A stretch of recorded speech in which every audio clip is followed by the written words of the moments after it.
हाय यार, मेरा आपका स्वागत है मेरे YouTube channel BTS Korean army 111 इन भोजपुरी सॉन्ग। तो आज मैं आपको डेविल्स लव हर स्टोरी का पार्ट 1 बताऊंगी और आप इसे डेमोन लव भी कह सकते हैं। अगर आपको इन दोनों नामों में से जो भी नाम पसंद आता है आप मुझे बता दीजिए।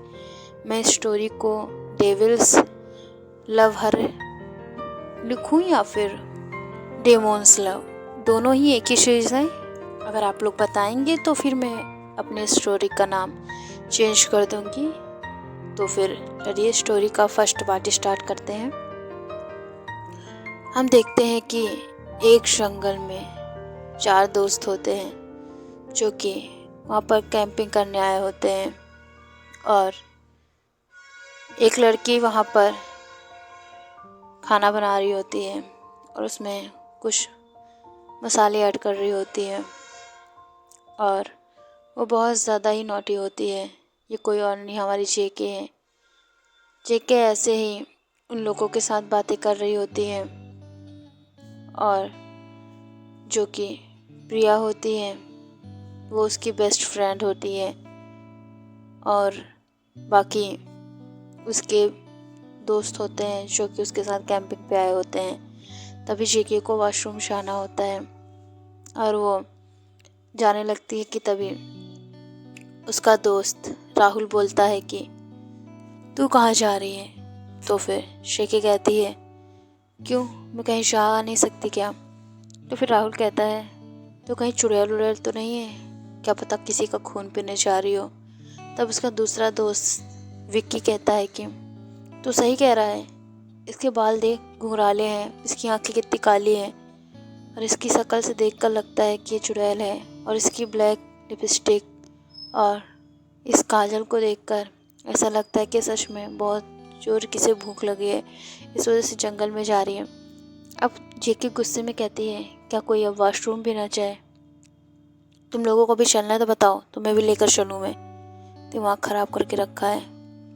अब जेके जाती है कैंपस के पीछे, वो कुछ दूर चली जाती है और जब वो वहाँ पहुँचती है तो उसे सुनाई देता है कि कोई फुसफुसाकर बात कर रहा है और वो उस आवाज़ का पीछा करने लगती है और ऐसे ही चलते चलते वो अपने कैंपस से बहुत दूर आ जाती है। और तभी वहाँ पर एक लड़का उसे दिखता है जो कि खड़ा होता है। तभी उसके पीछे गुर्राने की आवाज़ आती है। जब वो पीछे मुड़कर देखती है तो वहाँ पर 4 वुल्फ होते हैं जो कि उसे देखकर गुर्रा रहे होते हैं। तभी वो लड़का कहता है कि तुम लोग गुर्राना बंद करोगे, जहाँ तुम लोगों को गुर्राना होता है, जहाँ शिकार करना होता है, वहाँ तुम लोगों के हाथ पैर नहीं चलते और इसे डरा रहे हो। और उस लड़की को देख के कहता है चली जाओ यहाँ से, वरना अपनी जान से हाथ धो बैठोगी। और वो देखती है कि वो लड़का जिसके ब्लैक बाल होते हैं, थोड़े से लॉन्ग होते हैं, वो उसका चेहरा नहीं देख पाती है और वो फिर से वापस चली जाती है। यहाँ पर जो भेड़िए गुर्रा रहे थे वो भी शांत हो जाते हैं और वो भी चले जाते हैं। वो कुछ दूर पहुँचती है कि तभी उसके सामने ब्लैक कोट पैंट में पहने हुए मैन आदमी आ जाते हैं, जिन्हें देखकर वो डर जाती है। उनके दांत निकले होते हैं, वो कोई और नहीं वैम्पायर होते हैं। उन्हें देखकर जेके कहती है कि प्लीज़ मुझे जाने दीजिए, मैं यहाँ पर अपने दोस्तों के साथ घूमने आई थी, अगर आप लोग चाहें तो मैं तुरंत ही वापस चली जाऊँगी, लेकिन मुझे जाने दीजिए। तो उधर उसके नाखून बड़े हो जाते हैं उन लोगों के। तभी वहाँ पे 20 पिशाच भी आ जाते हैं, वो भी अपने नाखून और दांत बाहर निकाल लेते हैं और जेके के ऊपर हमला करने वाले होते हैं कि तभी पीछे से एक रौबदार आवाज़ आती है और कहता है कि तुम लोगों को मैंने कितनी बार मना किया है कि इंसानों का खून पीना बंद कर दो, लेकिन तुम लोग मेरी बात नहीं मानते हो। क्या चाहते हो, मैं तुम लोगों को कभी मौत के घाट उतार दूँ। तब उसमें से एक वैम्पायर हिम्मत करके बोलता है कि सर, मास्टर, हमें भूख लगी है, अगर हमने खून नहीं पिया तो हम मर जाएंगे। तो फिर वो इंसान कहता है कि तुम लोग मुझसे ज़बान लड़ा रहे हो? क्या तुम्हें पता नहीं है कि मुझसे ज़बान लड़ाने वालों को मैं क्या करता हूँ? और तुम लोग कुछ ज़्यादा ही अपनी लिमिट क्रॉस कर रहे हो। तभी वहाँ पर 2 भेड़िए आ जाते हैं जो कि इंसान में बदल जाते हैं, जिसे देखकर शेके बेहोश हो जाती है।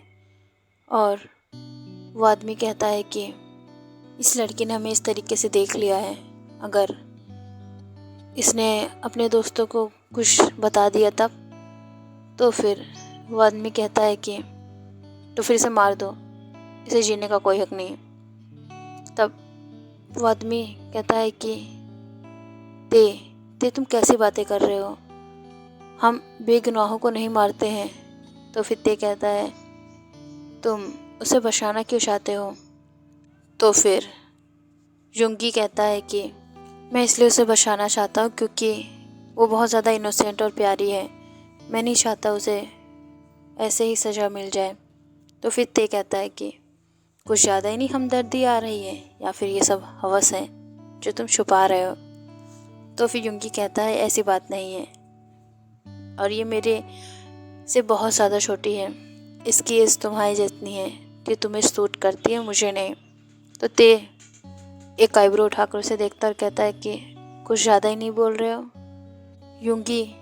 तो फिर युंगी कहता है कि मैं इसे सेफ्टली इसके दोस्तों के पास छोड़कर आता हूँ। और वो तुरंत उसे लेकर वहाँ से निकल जाता है। यहाँ पर हम देखते हैं कि जो बाकी के भेड़िए होते हैं वो भी आ जाते हैं और कहते हैं कि तूने उसे जाने क्यों दिया? तो फिर ते कहता है क्यों, तुम्हें चाहिए थी क्या? तो काई कहता है यार कितनी प्यारी थी, और अगर मैं एक रात बिता भी लेता तो क्या ही हो जाता। तो फिर ते कुछ नहीं कहता और कहता है तुम्हें जो करना है करो, लेकिन अगर ये लड़की कोई प्रॉब्लम क्रिएट करेगी तो इसे मार देना, या फिर मैं इसे अपने पास रखूँगा किडनैप करके। तो फिर वो कुछ नहीं कहते। तभी वहाँ पर युंगी आता है और कहता है कि तुमने सही कहा था, उस लड़की ने सब कुछ अपने दोस्तों को बता दिया। तो फिर ते कहता है कि अब तो उसे उठाना ही पड़ेगा, हम उसे ऐसे नहीं छोड़ सकते हैं। इधर हम जेको को देखते हैं जो कि अपने दोस्तों को पूरी बात बता रही होती है कि उसने क्या क्या देखा। यहाँ पर उसका कज़न भाई भी आया होता है, यूनहो ये सब बातें जेके से छुप के जेके को डैड को बता देता है। तो जेके का डैड मिस्टर जियोन कहते हैं कि उसे जल्दी वापस लेकर आओ, मैं नहीं चाहता कि उसे कुछ हो जाए, और उन लोगों से उसे दूर रखना। मुझे पता था ये लोग वहीं होंगे उसी जंगल में। तो फिर यूनहो कहता है कि हाँ मुझे पता था अंकल, इसीलिए मैं यहाँ पर आया था, और मुझे क्या पता था कि जेके भी जिद करने लगेगी। और इधर हम ते को देखते हैं जो कि बहुत ज़्यादा गुस्से में होता है, अपने आदमियों से कहता है, अपने भाइयों से जो कि 5 होते हैं, चलो जल्दी से, और उस लड़की को तो हम बाद में देखेंगे। ते के 4 भाई होते हैं, नामजोन, हॉबी, युंगी, काई और नामजोन। ये चारों ही ते का पूरा सपोर्ट करते हैं और चारों ही ते से डरते भी हैं, क्योंकि ते सबसे ज़्यादा पावरफुल है। ते के डैड बहुत ज़्यादा ही पावरफुल हैं। ते के 3 भाई हैं और नामजोन सबसे बड़ा है, क्योंकि ते के डैड भले ही पावरफुल हों बट वो अपने भाइयों से बीच में हैं, और वो अपने भाइयों को बहुत प्यार करते हैं और अपनी वाइफ को। और ऐसे ही सारे ब्रदर्स एक दूसरे की बहुत ज़्यादा रिस्पेक्ट करते हैं। यहाँ पर तेज जो कि बहुत ज़्यादा ही पावरफुल होता है, उसका माइंड और उसकी पावर बहुत ज़्यादा ही पावरफुल होती है, जिस वजह से उससे सब डरते हैं, उसके गुस्से से। बाकी सब नॉर्मली होते हैं। और युंगी, काय, हॉबी ये सब एक प्ले बॉय होते हैं, जिनके बिस्तर पर लड़कियां आती हैं और बिस्तर बदल कर चली जाती हैं। ये बहुत ज़्यादा ही एंजॉय करते हैं लड़कियों के साथ। और अब हम एक रूम में आवाज़ सुनते हैं जो लड़की कह रही होती है कि प्लीज़ फास्ट फास्ट। ये कोई और नहीं, काई होता है जो कि एक लड़की को डिस्ट्रॉय कर रहा होता है। और लड़की फुल एंजॉय के साथ काई के साथ एंजॉय कर रही होती है। वो फुल बॉडी काई को देती है। काई बहुत ज़्यादा ही बैड बॉय है। वो लड़कियों को बहुत ज़्यादा ही देर रात तक एंजॉय करता है। और वो लड़की बहुत ज़्यादा थक चुकी होती है और कहती है कि प्लीज़ अब रुक जाओ। तो फिर काई कहता है पैसे लेते वक्त तो नहीं कहा था, पूरे मैंने तुम्हें 5 घंटे के लिए अब पैसे दिए हैं, तो अभी 1 घंटा बचा है, चुपचाप से लेटी रहो, मैं तुम्हें और ज़्यादा हार्म करूँगा। तभी गेट पे नॉक होता है तो काई उसे इग्नोर कर देता है। फिर दोबारा से नॉक होता है।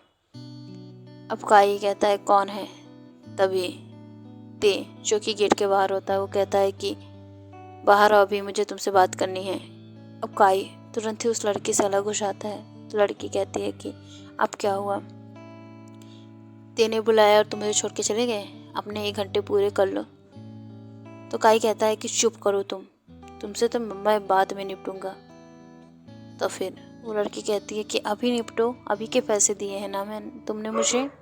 तो फिर काई अब गुस्से से उस रूम से बाहर आ जाता है और ते के सामने खड़ा हो जाता है। ते एक हॉल में होता है। काई बहुत ज़्यादा ही सर नीचे करके खड़ा होता है। तो फिर ते कहता है तुम क्या कर रहे थे उस लड़की के साथ।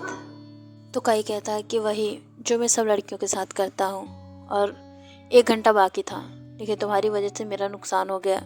मैंने उसे बहुत ज़्यादा ही पैसे दिए होते हैं। तभी ते कहता है कि तुम कब सुधरोगे मुझे नहीं पता, अगर वो लड़की प्रेग्नेंट हो गई तब। काई कहता है ऐसा नहीं होता, मैंने वो प्रोटेक्शन यूज़ किया था। तो फिर ते कहता है मैं तुम पे कैसे विश्वास कर लूँ, क्योंकि तुम 1 नंबर के प्ले बॉय हो। तो फिर काई कहता है कि सच में भाई मैंने प्रोटेक्शन यूज किया था। और ते कहता है आगे से मुझे इस तरीके से बातें नहीं आनी चाहिए तुम लोगों की, और खबरदार जो मेरे सामने इस तरह की हरकतें की तो। अब काई कुछ नहीं कहता है, ते वहाँ से चला जाता है। तभी युंगी कहता है कि तू ये बता, तू तो कभी प्रोटेक्शन यूज ही नहीं करता, तो फिर ते से झूठ क्यों बोला। जहाँ तक मुझे पता है कि तुझे प्रोटेक्शन यूज़ करना पसंद नहीं है, तो फिर तुमने ते से झूठ क्यों बोला। तो फिर काई कहता है भाई आपको तो पता है प्रोटेक्शन मैं यूज नहीं करता, मुझे नहीं पसंद, लेकिन अगर मैं ते को इस तरीके से ना बोलता तो पक्का मुझे खूब ज़्यादा डांटता, ऊपर से मुझे टॉर्चर भी करता। और ऐसे ही ये दोनों बातें कर रहे होते हैं। ते अपना सामान पैक कर रहा होता है, बाकी भाइयों से भी कह देता है कि अपना सामान पैक करो, हम कल ही निकलेंगे।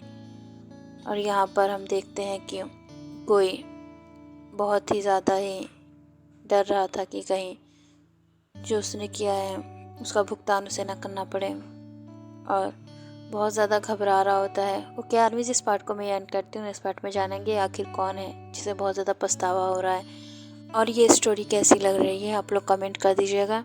और इसमें पहले ही आपको मैंने रोमांस दिखा दिया है। तो ऐसे हमारे तेकू एक दूसरे से मिलते हैं और ये उनकी पहली मुलाकात होती है। अब देखते हैं कि ते जेके को कैसे अपने पास रखता है, और जेके के साथ बहुत ज़्यादा ही वो रूडली बिहेव करेगा आगे के पार्ट्स में। और इस स्टोरी को बताइए ये स्टोरी कैसी है, कमेंट कीजिए, और इसे हो सके तो शेयर भी कर दीजिए। तो बाय आर्मी, सरांगे, और आप लोग बहुत ज़्यादा ही खुश रहें और ऐसे ही स्टोरी को एंजॉय करते रहें।